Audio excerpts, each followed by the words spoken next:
স্থানীয় সরকার নির্বাচনের বিষয়ে আমরা যেটা আমাদের এখানে জানেন যে আপনারা আমরা গত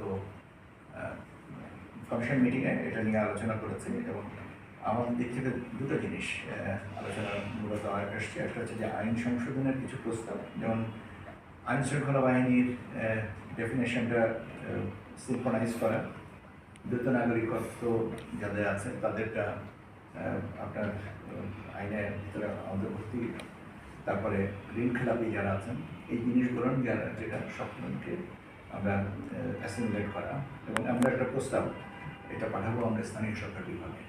এবং কারণ স্থানীয় সরকার বিভাগ আইনের মালিকানা তো স্থানীয় সরকার বিভাগের, আমরা তারপরে আমাদের সুপারিশটা কীভাবে দেখবেন সেটা তাদের ব্যাপার, কিন্তু আমরা আমাদের দিক থেকে সুপারিশটা পাঠাবো। এর সাথে আছে আচরণবিধি। আচরণবিধির ফাইলটা সাবমিশনে আছে, আর আইন শৃঙ্খলা এই আইন সংশোধনের প্রস্তাবটা আমরা আমাদের মাননীয় দুজন কমিশনার দেশের বাইরে আছেন, আমরা লাস্ট রিভিউটা করে দিলে পাঠিয়ে দেবো। কেন ওরা তো ব্রড ফ্রেম অফ রেফারেন্সে কমিশন মিটিংয়ে অনুমোদনটা দিয়েছেন, কিন্তু ড্রাফটিংটা তো যে খসড়াটা যেটা সেটা ওকে দেখে দিতে হবে, তো সেই খসড়াটা দেখে দিলাম। তো যেহেতু দুজনা দেশের বাইরে আছেন, ওনারা ফিরবেন এই সপ্তাহে, আগামী সপ্তাহের শুরুতে, তো সেই জন্য ওনারা আসার পরে এটা পাঠাবো।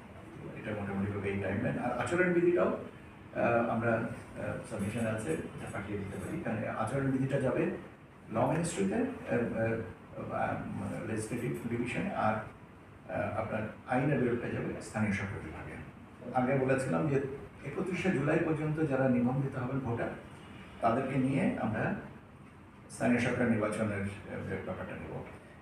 31শে জুলাই কেন বলেছিলাম যে আমাদের তখন মোটামুটিভাবে আমরা মাননীয় স্থানীয় সরকার মন্ত্রী মহোদয় পার্লামেন্টে যেটা বলেছিলেন সেই অনুযায়ী আমরা বলেছিলাম যে 31শে জুলাই হলে কারণ ভোটার তালিকা প্রকাশ করতে হবে, ওজার আপত্তি নিতে হবে, যদি পরিবর্তন সংশোধন করতে হবে, তারপরে ফাইনাল করতে হবে শিডিউলের আগে।